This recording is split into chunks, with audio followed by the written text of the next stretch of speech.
mean, we usually call businesses a hustle, a side hustle, but there's nothing like a small business because there's nothing small about running a business. So, to talking about networking for your hustle, I'm very much excited to present to you Lebo Lion, known as the voice of marketing.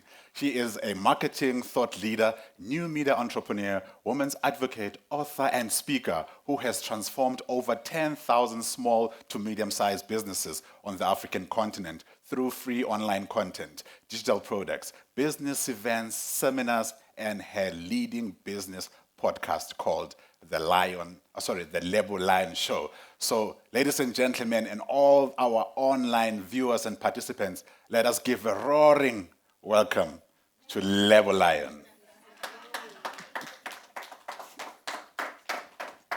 Thank you very much. How does it work? Oh, okay. Ooh. So, I know a girl who yawned, a very, very big yawn, in front of her idol the first time she met him at a networking event. I know this girl because this girl is me. And if you allow me, I'd like to share some of my networking horror stories with you. Good morning, everyone. My name is Lebo Lion, known as the voice of marketing and your friend in all things marketing, brand building, business mindset, and sometimes pop culture. The thing about networking is you need the skill whether you want to develop it or not. So I think it's very important for us to have events like this that help us nurture these kinds of skills and understand why they're so important. When I was in my mid-20s, a friend of mine and I decided that we were going to be very ambitious, successful women. So we wanted to go to every single networking event that we could find. At the time, my Twitter career was also growing, so I was getting invited to a lot of private events. And I got an invitation to one private event where my idol, my business idol at the time, was going to be speaking. So I was excited and I said, yes, I'm going. However, in the days leading up to that event, a lot of things were happening in my life. I had a lot of work to do, I had school to do, there was just a lot going on. So by the time it was the day of the event, I was exhausted. And I went to the event anyway, and I said to myself, I'm going to meet this person. I'm a strong woman. I'm ambitious. I can do anything I put my mind to. So I go. My idol facilitates a keynote, and afterwards they let us form a line to meet my idol. When I get to the front of the line, he greets me. He says, good evening. And in response, instead of saying good evening back, I yawn. It was incredibly embarrassing. I was so tired that I couldn't even hold myself in to greet him properly. Instead of saying good evening, I yawned. The guy looked so mortified that instead of continuing a conversation with me, he asked me to move to the side and called the next person to come and speak to him. That was probably the worst networking experience I've had, but I've had really successful ones ever since then. And I think that's why we need to understand that networking is not a perfect process, but it's important. And you can live through the negative experiences, but there's so many positive experiences that you're going to have if you continue to nurture the skill. We live in a socially sophisticated world. And we can attribute this to, you know what, I forgot about there we go. We live in a socially sophisticated world, and we can attribute this to the fourth industrial revolution that's characterized by things like augmented reality, robotics, the Internet of Things, and we can also include social media in that, which I think is probably one of the most powerful tools we have at our disposal at the moment. And I think it's a fusion of technologies that are blurring the lines between the physical, the digital, and the biological spheres. And that simply means that as an individual, you have a dual offline and online lived experience. Gone are the days when networking meant that you had to leave the house with a bag full of business cards to go and speak to a small room of people about what you have to offer. Things have changed and we can do them differently. How many people in this room have heard of the phrase, your network is your net worth?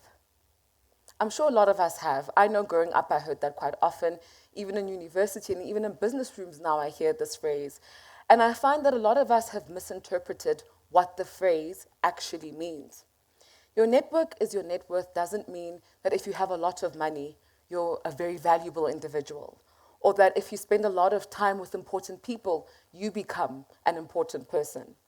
Your network is your net worth is actually the title of a book by a woman called Porter Gale. And she used to be the vice president of marketing for Virgin America.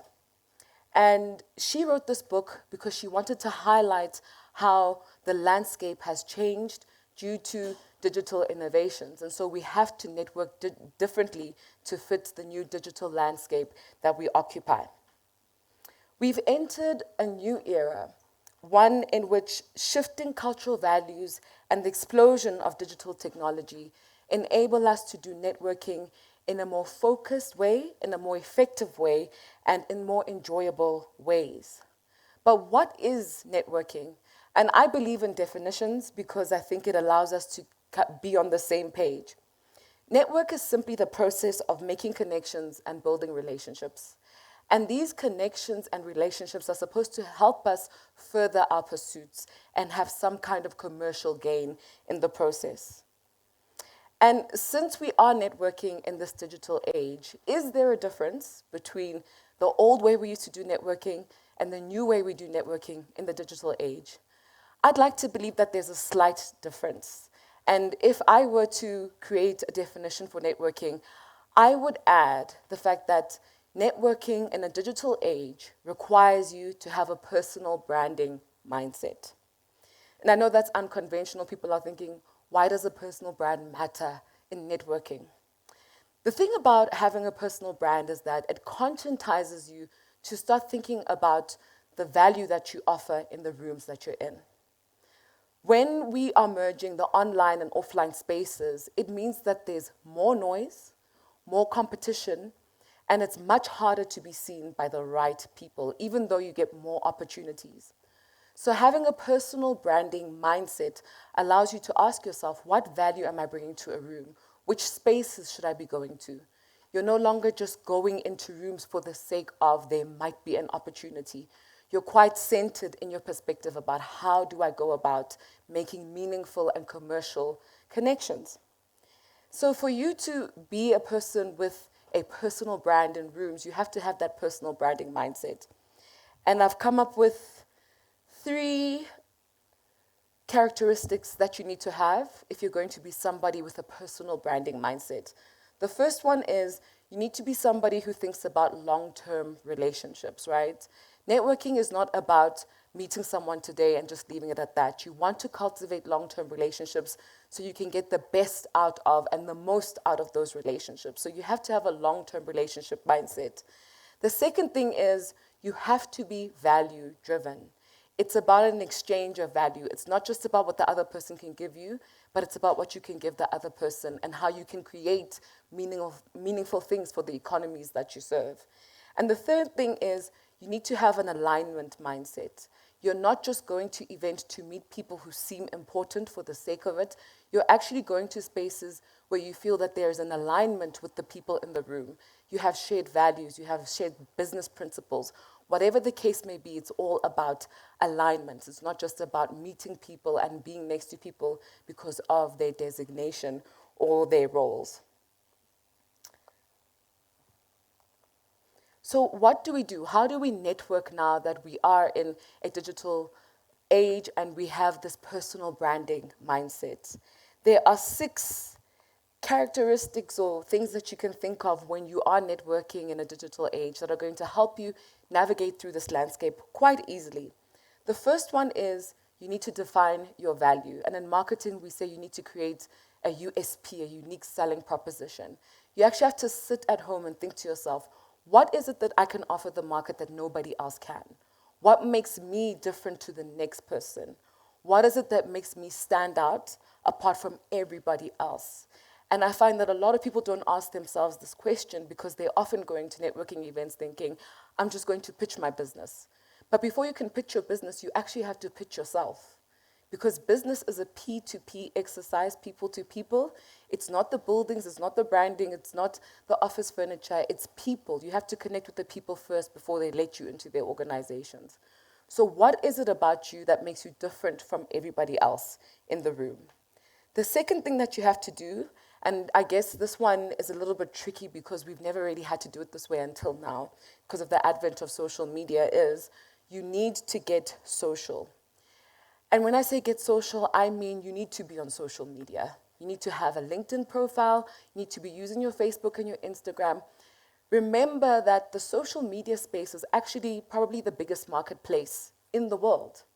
You can access anybody in the world using social media. And that's something that is very new to the networking space, because before you'd only be confined to the environment that you live in and the rooms that you can have access to. But social media has changed the game, and you can access billions and billions of people. And that means that you need to have a really solid and strong social media presence. And on your social media presence, you need to share your value. How do you do this? You show people what you have to offer, and not in a salesy way, but you actually share valuable stuff. So if you are a farmer, tell stories about how you're planting your crops, for example. You know, show us the journey of how you get things done. That is how you share your value. It's different to simply pitching yourself. You're actually socializing, and that's why it's called social media. So you need to get social if you want to know how to network in a digital age. The third thing that you have to do is you need to collaborate. And this is beautiful, especially if you're using the online space, because this entails things like attending an IG Live, for example, or a LinkedIn event. And you can literally start to network with the people within that conversation by asking questions, by offering solutions. Even in events like this, if there is a comment section somewhere, you could be the person asking questions or offering some advice, or, you know, doing something that gets you to be seen. Collaboration is also asking people, how can I make things better for you?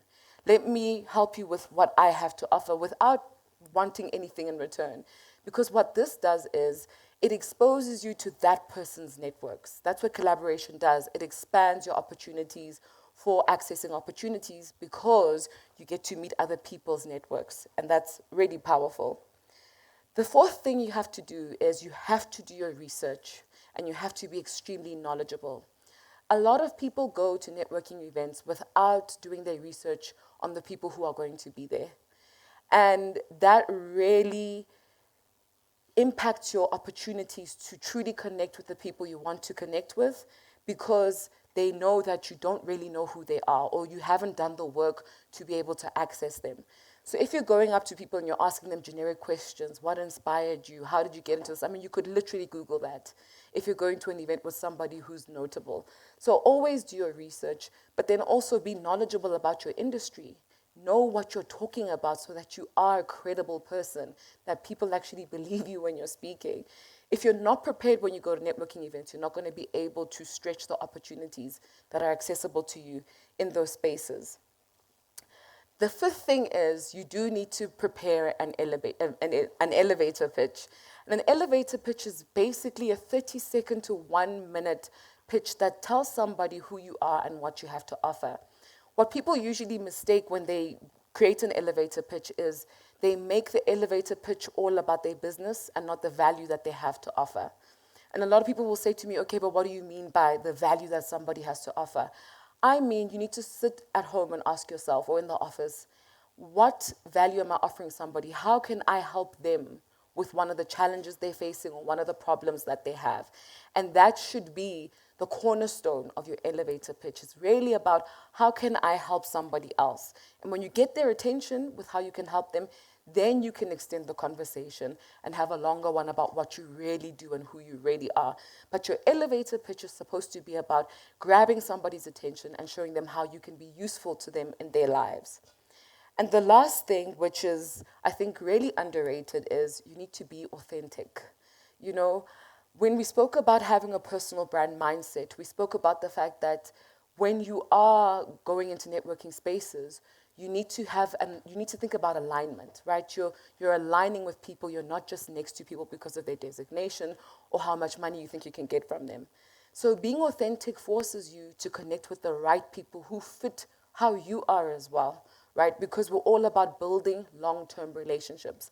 And the right people will like you for being exactly who you are instead of you being a different version of yourself. I want to end off this presentation with a quote by Ivan Meisner, who says, "Networking is more about farming than it is about hunting. It's about cultivating relationships." And I think that summarizes networking so well. Don't have a short-term mindset about it. Really think about it as a long game. How can I help other people? How can they help me? And how can we improve the world that we live in? Thank you very much.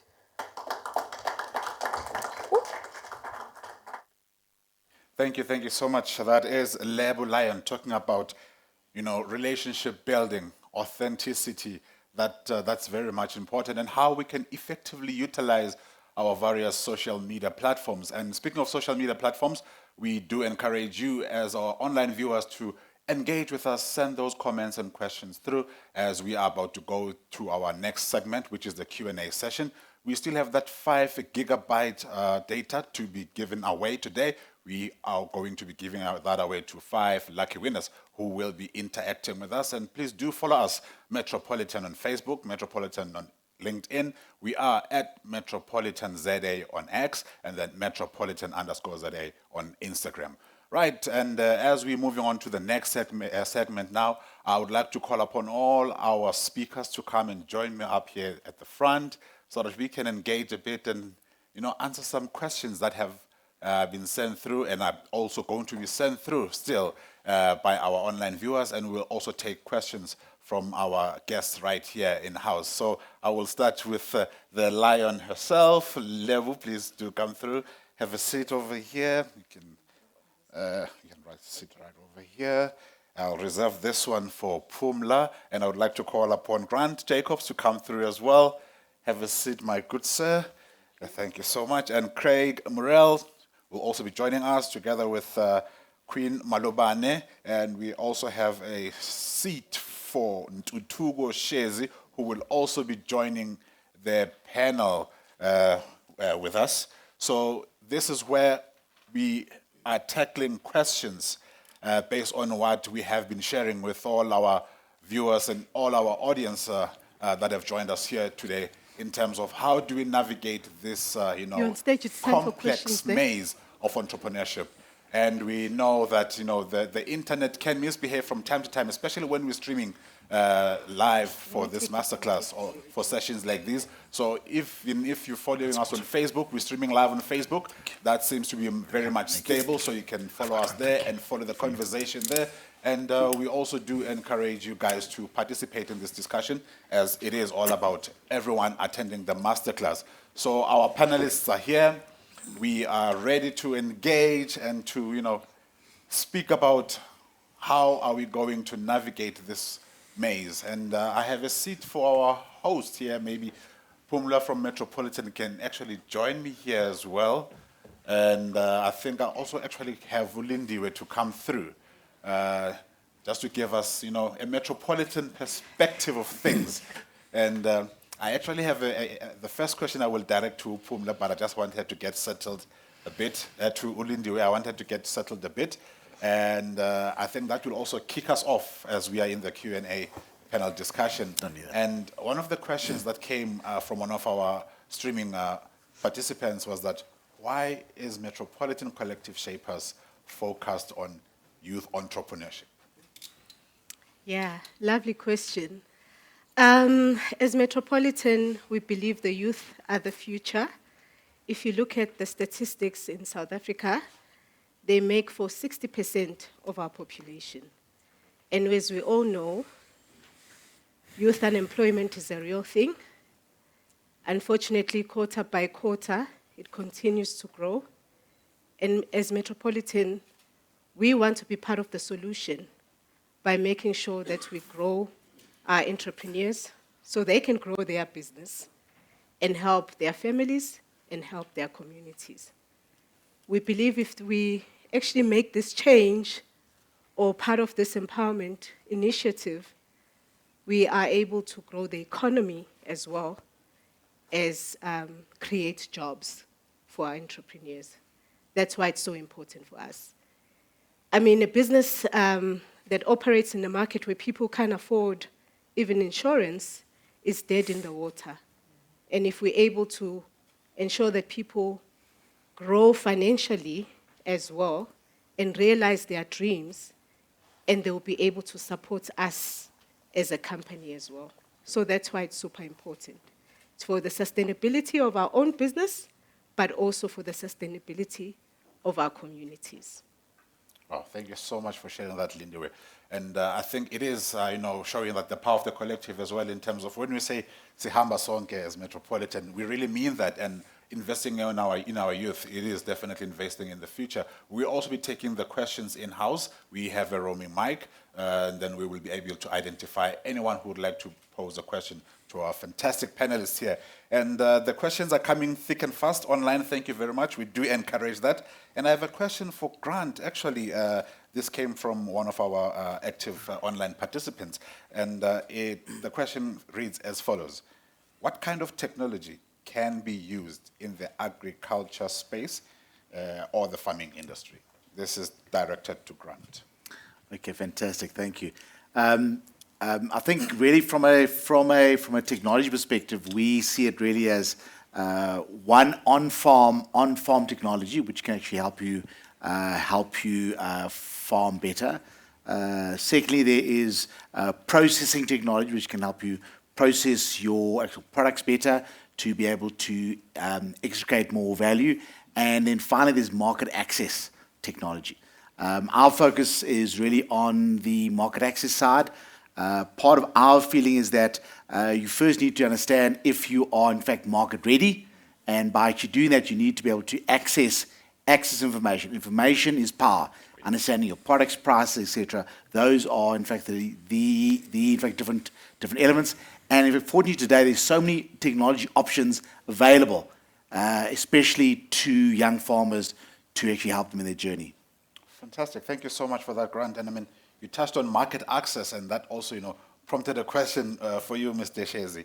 There's a question here that says, in your journey, did you ever feel that though entrepreneurship wasn't working, you considered maybe going back to the corporate space, especially with that dress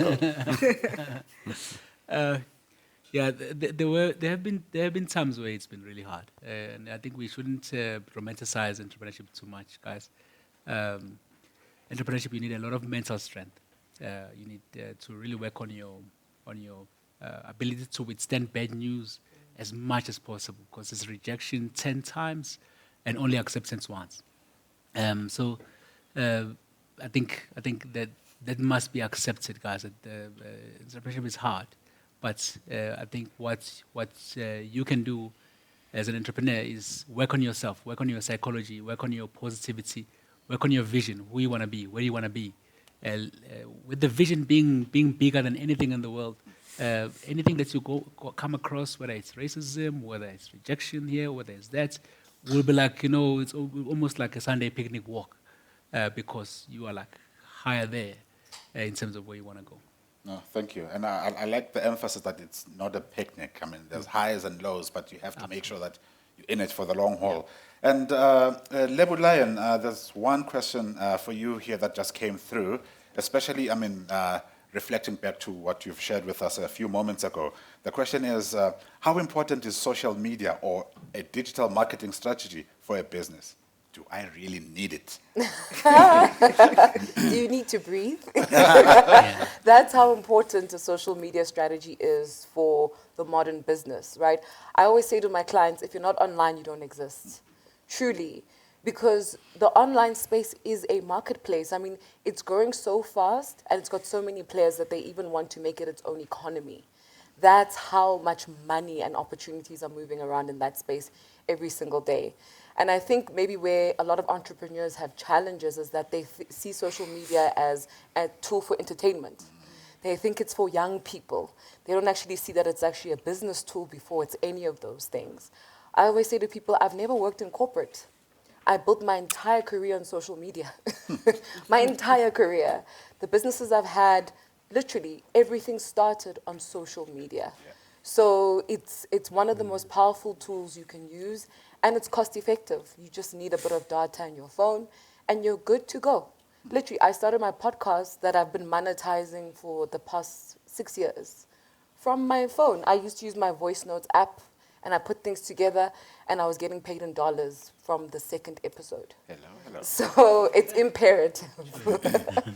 Definitely true. I mean, speaking about the youth, I mean, even our grannies are taking over social media if TikTok is anything to go by. But I don't know if they are willing participants in most instances. And I see there's a question in house here, and thanks to our friends from the media, I'll start with the lady over here. I'll just try to locate a roaming mic so that we are audible in that regard. Thank you so much, Queen. There we go. You can just introduce yourself and then shoot away with your question. Good day, everyone. I'm Nontobego Gumete from Business Day TV. We work with quite a lot of entrepreneurs, big or small. And one thing that I've noticed, especially with startups, the challenge of, being assertive with potential clients. You have to build up reputation, show them that you can do the work, and sometimes people don't pay. So how can entrepreneurs mitigate that challenge without being like La Kasha, trying to knock on people's doors to give them, to give them back your money? All right, thank you so much. Anyone who's willing to tackle that question from our panelists? I don't mind. All right, Lebo. I mean, I'd like to give a different perspective to this, right? I spoke about a personal branding mindset. I find that when you enter rooms and you have a reputation, people are less likely to play with you, right? You can have the challenges where people don't pay you on time, but they will definitely pay you because they understand that there's a reputational risk in not doing the right things with you. And I think a lot of entrepreneurs rush to get opportunities before they've fully built their businesses in a way that allows them to navigate through spaces with a bit of power and, a bit of authority. So I really recommend to every single business owner, build your brand. Brand is big. Brand is powerful. You can go into rooms and get a lot of things done as a young person, as somebody who doesn't even have that much money, just because you have a reputation that supersedes you, So I'm only 33. I've been working for myself since I was 25. I ran a tech company before this, and I literally leverage brand to get people to take me seriously. So I think people need to start rethinking how they do business and take things like branding seriously, brand building and marketing. And I think those will help you get your money faster, get more respect, get clients who are actually serious about you because they understand your true value. And you're no longer just begging for things, but people are also coming to you and saying, we'd like to work with you. How do we do that? Thank you for that, Lebo. And it's not only what you do, but I think how you do it as well. Yes. I'll just one question from the guests in-house here, as I'm also mindful of the time. Please do introduce yourself and ask a question. Good morning. My name is Tabiso Mhlongo, your Tshwane Metropolitan Collective Shaper finalist. And it's more of a question and a compliment to Lebo. You were the reason I started to go to school and study marketing. And I did say to you on Instagram that it's a privilege to be in the same room with someone who's very inspirational in the corners of where I'm shaping my life to become. And the question is, because I follow the Lebo Lion Show on podcast on Spotify, but it's very vital for those who don't have Spotify or they want to know, you've touched based on personal branding. And as a young entrepreneur who's coming up, I'd like you to share that again to the audience who's listening on social media, how vital it is to become that person and how your branding as yourself can change your whole sphere of being a better person for you and your business. Thank you. Well, thank you for that. Quite humbled. And thank you for your DM. I remember your DM now, and I wasn't sure if you were in the room today. I mean, you've listened to my stuff, I'm sure, for years. Personal branding, to me, is the biggest game changer in terms of career development, building businesses, and a lot of people still undermine it because they want to do business the traditional way, right? But every time you have some kind of commercial value attached to your name, there's no way you can't get opportunities. There's no way you can't build a path for yourself. And a lot of the time when I speak about personal branding, people say, so does it mean you have to put on makeup and look nice and wear fancy clothes? Like, what is personal branding, right? And my definition, it's your commercial DNA. It's the parts of you that allow you to access opportunities. And what does that look like? It looks like showing your value to your prospective customers, clients, community, and allowing them to engage with it in a way that, you know, there's no pressure. You're just showing them, this is what I have to offer, this is who I am, and I think this can help you in your life. And engage with people, start to form relationships. It took me a long time to start getting big checks. I kept getting lots of small checks, but in the process, I was building relationships with people. They were like, this person continuously shares valuable information with us. Our businesses are changing. We would be paying thousands for consultants, and she's giving this stuff away for free. Some people don't want to give things away for free. You know, they want to hold on to it, and then they try to sell the business, but nobody actually knows what your business is about, what it stands for. And I think personal branding allows you to do that. It allows you to give people a sneak peek of what they can expect from you professionally or from your business.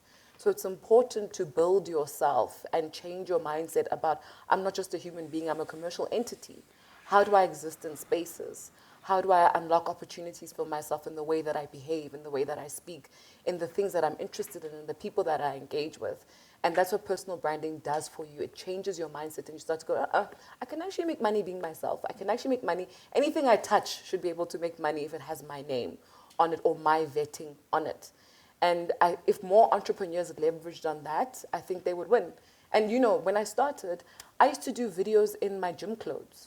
Like, I wasn't glamorous with the hair and everything. That's not what it's about. It's just about forming relationships. It's probably the most organic type of networking you can do. And the greatest thing about this is everybody who actually believes in you starts to become an evangelist. They spread the word about what you do. They get you your clients. I don't pitch anymore. I seldom pitch for things. People usually come to me. All I have to do is tell my community what I'm doing, and the right people start to come. So personal branding is powerful, and I think it's important for every one of us to be doing it. Well, thank you so much, Lebo, for those nuggets. And I know we are pressed for time, and we do appreciate all the questions. We will be forwarding all the questions that we have received online to all our panelists. I saw a couple of questions for Queen about the two-pot system. I saw questions for Craig. I saw questions also for Grant, plenty more innovative questions. And without any further ado, we did promise a 10 o'clock till 12 o'clock. And now we have reached a point where we will be welcoming Phumla Mavunda to come and give us our vote of thanks and share a bit of information with regards to the competition. Let's give a warm Metropolitan welcome to Phumla as she comes through for the word of thanks.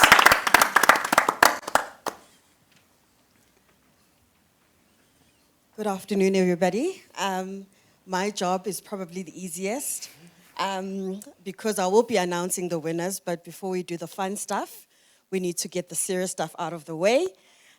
So first of all, I would like to open up by thanking God for allowing us to be here today. We all know that when we leave our homes, we are never guaranteed to make it to our destination. So thank you, God, for letting us to be here as part of this event. I want to send a big thank you to the technical team that has been supporting us today. You are doing the Lord's work today. Those that are online may have seen that there were some technical glitches. In fact, I think the technical team needs to host a masterclass on how to keep the lights on for those who are keeping the lights on. I want to thank our media partners. A special shout out to our media partners for continuing to date our Metropolitan family. I'd like to make special mention to the Daily Sun, Citizen Newspaper, Puma Kapa TV, Urban Soweto, IT Online, Farmers Weekly, CNBC Africa, Channel Africa, and Business Day TV. Thank you so much for being part of this event. A big thank you to our online guests. Thank you for participating. And we do note all the questions that came through, and we thank you also for your patience. Thank you to the organizing team. You've done a phenomenal job today. None of this would be possible without you. And then I'd like to thank you, Lindiwe, our Chief Marketing Officer, who's not only leading the Metropolitan brand, but is also leading the Metropolitan marketing team spread between Gauteng and Cape Town, a team that's made up of a collective of vibrant, smart people who are really passionate about carrying this Collective Shapers property and making sure that it reaches South African youth so that they can create youth employment. Dutugo, we thank you. for being part of our program. Always an interesting conversation with you.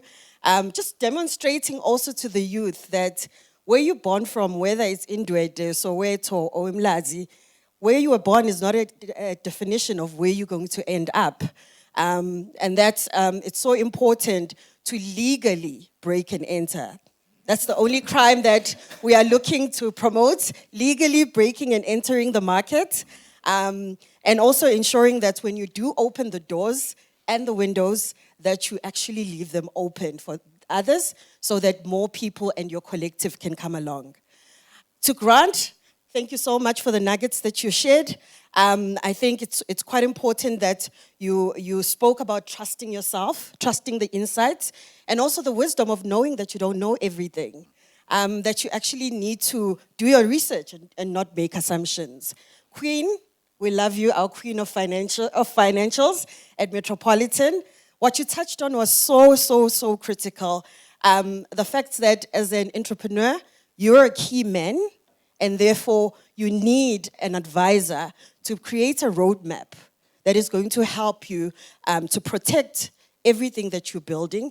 And long after you're gone, that your legacy will continue and serve not only yourself, nabantu bakho, but also your community. Thank you for that. Craig, always a pleasure having you around. You're a friend to Metropolitan, like all of our speakers. What I took out from what Craig spoke about is the importance of having a track record and creating a track record. And the fact that failure is actually a good track record. It shows that you started something, and there are lessons to be learned. So failing is actually a good track record. It demonstrates that you're not just an idea, that you can actually implement things and get things done. Lebo Lion, roaring for the audiences and everybody in here. Sorry, Natia, I had to try and bring that in there. Thank you so much for reminding us the importance of authenticity. It's very important to be authentic. Those that will gravitate towards you will support you and they will stay with you for the long haul. It's an important part of building long-term relationships. And then also for sharing the importance of collaborating. Not always looking for somebody to give you something, but sometimes you have to give in order to receive and create common value and common purpose and alignment of goals. Kosinati Mahlangu, our esteemed SMC, and our CSI business partner in our parent company, Momentum Group. That's what we're called now. We're part of the Momentum Group. Thank you so much for being amazing and keeping us all entertained throughout this event. And then, now I come to the fun part and announcing the winners. Thank you so much, everybody that is online. The prize that we are giving away is 5 gigs of data to everybody that will be announced here. So we've got people who were on Facebook. Studuzo Shandu, you are a winner. We will be in contact with you. Pana Songubane, you're also one of our winners on Facebook. For those that are streaming online, you also were not forgotten. Shumela and Oliswa, and then Spelele Nzimande. You are all getting 5 gigs of data. We will contact you and give you the details of how you get that. Thank you very much, and once again, over to you. Thank you so much, Pumla, and thanks to all our panelists. Thanks to everyone who have gathered here with us today as we talk Metropolitan Collective Shapers Masterclass. My name is Ngosinathi Mahlangu, and it's been an ideal pleasure and a privilege for me to be collecting and shaping with you. Thank you and goodbye.